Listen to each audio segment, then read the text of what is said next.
वक्त भी ये लोग आदिवासी महिलाओं को नंगा करने की बात करते थे, आज भी ये लोग नंगा ही घुमा रहे हैं। साथियों, ये बात नहीं है कि नेता क्या कर रहा है, बात यह भी है कि समाज क्या कर रहा है। कहां पर है समाज? साला ऐसा समाज जिसको जीने की भी जगह नहीं है और मरने की भी जगह नहीं है। पूरा नंदुरबार आदिवासियों का है, लेकिन आदिवासियों का अलग से कोई कब्रिस्तान है क्या?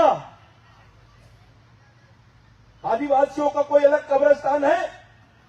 या मुस्लिम भाई का कब्रिस्तान है, क्रिश्चियन भाई का, हिंदू भाई का है, आदिवासियों का नहीं है। हमारे लिए जो जगह आप लोग घेर के रखे हैं, यह भी समाज की जगह नहीं है। जो यहां के मूल निवासी नहीं है उनके लिए जगह है, और जो यहां का मालिक है उसके लिए जगह ही नहीं है भाई।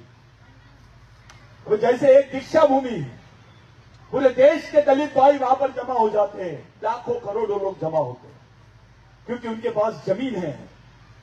आपके पास क्या है? हम लोग हमेशा किराए के दुकानों पर, किराए के मैदानों पर हम लोग कार्यक्रम लेते हैं। मैं ये बोलना चाह रहा था कि एक ब्राह्मण भाई अपने बच्चे को 4 साल की उम्र में आरएसएस में भर्ती कर देता है। वो उसको समझाता है, उनके मंदिरें चल रहे हैं, उनके बच्चे फॉरेन में पढ़ रहे हैं। आप लोग हनुमान जी का, गणपति का मंदिर देखो, वहां पे ब्राह्मण पंडित रहते हैं भाई। वो हनुमान जी दुबला लगता है, पंडित मोटा लगता है। वो हनुमान जी जितना लाल नहीं दिखता उतना पंडित लाल दिखता है, क्योंकि जो माल आता है, खोआ आता है, पेड़े आते हैं, लड्डू आते हैं, वो हनुमान जी खाता नहीं। कौन खाता है? और दे रहा कौन है, चढ़ा रहा कौन है? तो ये उनकी व्यवस्था है करके इस देश में उनका राज है। वही क्रिश्चियन भाइयों का, उनके भी, उनका बच्चे के हाथ में बाइबल देते हैं, उनके चर्चे चलते हैं। 16 साल की लड़की भी सफेद कपड़े पहन के नन बन जाती है। उनकी व्यवस्था है करके वो समाज जिंदा है। आपके पास में क्या है? आपके बच्चे ने आपसे पूछा कि पिताजी मैं इस देश में कौन हूं, माताजी मैं कौन हूं, मेरे लायक मैं कौन हूं, मेरा वजूद क्या है, मेरे दोस्त क्या है, मेरे इतिहास क्या है, मेरे दुश्मन कौन है, मेरे को कोई किताब तो दे दो मेरे हाथ में। क्या दोगे? कौन सी किताब दोगे? रामायण दोगे? रामायण में तो आदिवासियों को राक्षस बोला गया है। हमारी मां बहनों की इज्जत लूटी गई है, नाक काटा गया है, स्तन काटा गया है। बताओ ऐसी कोई केस होती क्या? क्या दोगे अपने बच्चों के हाथ में आप? क्या व्यवस्था है आपके पास आपकी समाज को जिंदा रखने के लिए? कुछ नहीं। मैंने एक बहुत खतरनाक दृश्य देखा। मैं दिल्ली गया था, अभी दिल्ली गया था, सुप्रीम कोर्ट में केस लगी है। वो वन सुरक्षा अधिनियम 2018 का जो 1980 का जो अमेंडमेंट बिल था, उसके खिलाफ में मैंने मोदी जी को पार्टी बनाया, सेंट्रल गवर्नमेंट को हमने पार्टी बनाया। वो केस एडमिट हो गई है और नोटिस इशू हुआ है। साथियों, देश की सबसे बड़ी पिटीशन है वो। मैं गया दिल्ली में, मैं उसका नाम बताऊंगा तो सब लोग हंसेंगे, इसलिए नाम नहीं बताता हूं।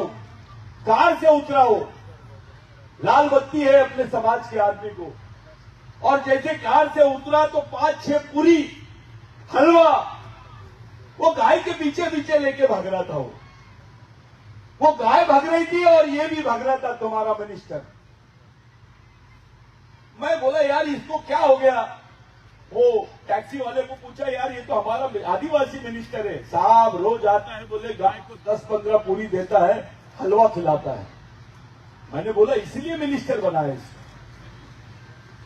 अबे आदिवासियों को खाने को नहीं है और गाय को खाना खिला रहा है, और भाषण में बोलता है गाय हमारी माता है। साथियों, बिरसा मुंडा ने क्या बोला था? गाय तुम्हारी माता है तो भैंस का दूध किधर जाता है? अगर गाय मां है तो भैंस बड़ी मां है, क्योंकि ज्यादा दूध देती है वो। क्योंकि वो काली है उसको मां नहीं बोलते, उसका अपमान करते हैं। अबे मां तो मां होती है, चाहे वो काली रहे, गोरी रहे, लंगड़ी रहे, लूली रहे, उसका सम्मान भगवान से बड़ा है आदिवासी संस्कृति का।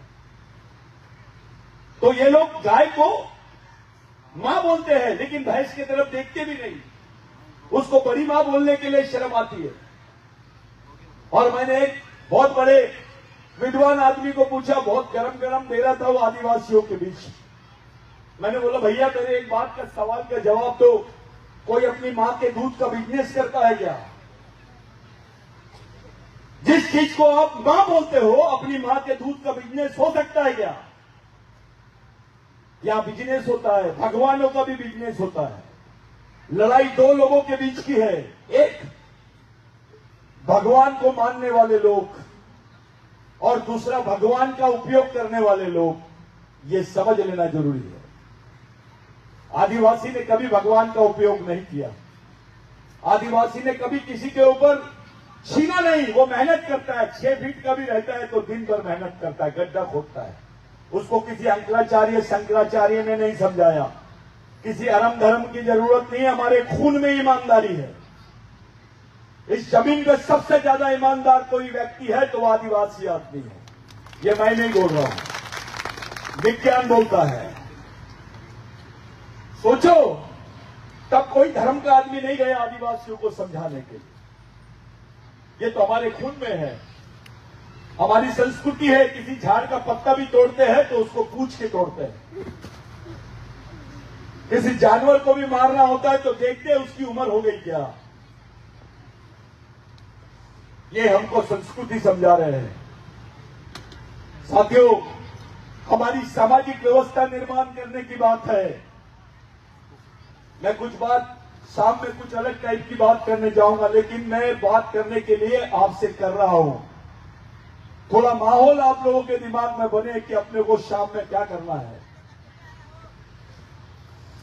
एक छोटी सी बात बताता हूं। मैं दिल्ली के कॉन्फ्रेंस में था, बड़ी चर्चा चल रही थी और आदिवासियों पे चर्चा चल रही थी। कुछ लोग वहां पर बड़ी बात कर रहे थे, आदिवासी महुए की झाड़ की पूजा इसलिए करते क्योंकि महुए की दारू पीते हैं। और हंस रहे थे सब लोग कि यार ये तो महुए की दारू पीते हैं, इसलिए महुए के झाड़ की पूजा करते हैं। और सब लोग, बड़े बड़े लोग थे, सब हंस रहे थे, पत्रकार लोग हंस रहे। मेरे से रहा नहीं गया, मेरे अंदर का टंटा मामा जग गया। मैंने बोला भैया ऐसा नहीं है, महाराज जी ऐसा नहीं है, आप तो राष्ट्रीय नहीं अंतर्राष्ट्रीय संत हो। महुए की झाड़ की पूजा क्यों करते हैं ये बताता हूं मैं आपको।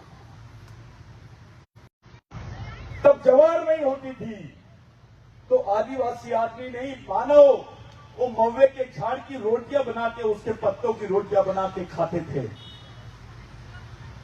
उससे जिंदा रहता था आदिवासी। वो जमीन पे पहला फल है जिसको अनाज के रूप में स्वीकार किया आदिवासी ने। तब से लेकर आज तक आदिवासी उस झाड़ के साथ बेईमान नहीं हुआ। हम 20,000 साल से आज तक महुए की झाड़ की पूजा करते हैं। हमारा जो बड़वा होता है वो भी वहीं बैठे रहेगा, हमारे जितने देव है वो भी वहीं बैठे रहेंगे। हमारे पूर्वज भी महुए की झाड़ के पास मंदिर का ताला तोड़ दिया और वो सूअर के बच्चों को अंदर रख दिया। हंगामा हो गया, पूरे पंडे सुबेरे सुबेरे खड़े हो गए कि भगवान बिरसा मुंडा ने भगवान जगन्नाथ को अपवित्र कर दिया। सब लोग बोले अब बिरसा मुंडा को उसकी सजा मिलनी चाहिए। बिरसा मुंडा ने बोला हाँ मुझे सजा मिलनी चाहिए, लेकिन मेरे कुछ प्रश्नों का जवाब आपको देना पड़ेगा। तो सब खड़े रहते हैं पंडित, और भगवान बिरसा मुंडा वहां खड़े रहते और वो बोलते हैं। भगवान बिरसा मुंडा पहला सवाल पूछते हैं, ये सूरज को किसने बनाया? तो पंडा बोलता है ऊपर वाले ने। फिर भगवान बिरसा मुंडा ने बोला ये झाड़ को किसने बनाया? तो पंडा बोलता है ऊपर वाले ने। फिर बिरसा मुंडा ने पूछा तेरे को किसने बनाया? तो बोले ऊपर वाले ने। फिर बिरसा मुंडा ने पूछा, ये सुअर को किसने बनाया? तो बोले ऊपर वाले ने। तो बिरसा मुंडा ने बोला, एक ही कारखाने का तो माल है ये, गोडाउन अलग कैसे हो सकते हैं? तो ये आदिवासी संस्कृति है। आदिवासी संस्कृति बहुत बड़ी चीज है, बहुत बड़ी चीज है। दुनिया में जितने भी धर्म है, मेरी माताओं को बताना चाहता हूं मैं, दुनिया के जितने भी धर्म हैं उसको पुरुषों ने बनाया। किसने बनाया? बौद्ध धर्म का निर्माता कौन? गौतम बुद्ध। इस्लाम के निर्माता कौन? मोहम्मद पैगंबर साहब। क्रिश्चियन यानी सिख अपने ईसाई धर्म के निर्माता कौन? Jesus Christ. हिंदू धर्म के निर्माता कौन? ब्रह्मा। कोई बोलता मनु, उसके बहुत सारे निर्माता है, लेकिन सब पुरुष। लेकिन आदिवासी संस्कृति की निर्माता महिला है। ये जिसको आप देख रहे हैं, महामोगी माता, जिसको आज बोल रहे हैं, मोहनजोदारो हड़प्पा में जो सील मिले हैं उसमें इनकी मूर्ति भी है। नहीं है, इसको नागालैंड में भी मानते, पाकिस्तान में भी मानते, अफ्रीका का भी आदिवासी मानता है। ये महामोगी माता का ठेका यहाँ के भीलों ने या यहाँ के पावरा लोगों ने, यहाँ के बाकी आदिवासियों ने लिए, ऐसा कुछ नहीं है। ये तो इंटरनेशनल पर्सनालिटी है। क्यों? क्योंकि इस जमीन पर पहली अनाज उगाने वाली महिला है, पुरुष नहीं है। और आदिवासी शंकर भगवान को इसलिए मानते हैं क्योंकि शंकर भगवान ये कृषि पुरुष है। हमारे लोग शंकर भगवान की मां को मानते हैं, उसकी नानी को मानते हैं। अब ये मत पूछना उसकी नानी का नाम और मां का नाम क्या है। ये नाम, ये जितने लोग अंडे पंडे घूम रहे हैं, इनको पूछेंगे अपन आने वाले समय में। अभी शुरुआत हुई है, इन्होंने मधुमक्खी के छत्ते को मारे हैं। अभी शुरू होगा, क्योंकि आदिवासियों को छेड़ना मामूली बात नहीं है। शंकर भगवान का कितना अपमान करे इन लोगों ने, देखो।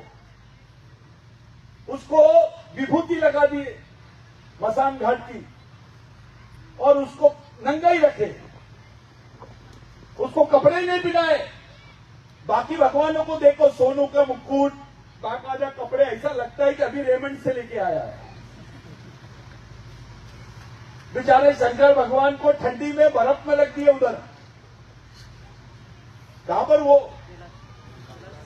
अमरनाथ, क्या है वो, कैलाश में रख दिए उसको। एक तो ठंडी लग रही है, ऊपर से उसके हाथ में त्रिशूल विरशूल सब रख दिया और कैलाश में बिठा दिए। तांडव नहीं करेगा क्या वो? उसको गुस्सा आ गया। ये बार बार जा रहे थे, उसको संस्कृत के मंत्र बोल रहे थे कान में। अबे भिल्ली भाषा में बोलता, वारली भाषा में बोलता, उसको पावरा भाषा में बोलता, उसको गोंडी भाषा में बोलता, महादेव कोड़ी की भाषा में बोलता, तो शंकर भगवान समझ जाता। उसको संस्कृत कैसे आएगी?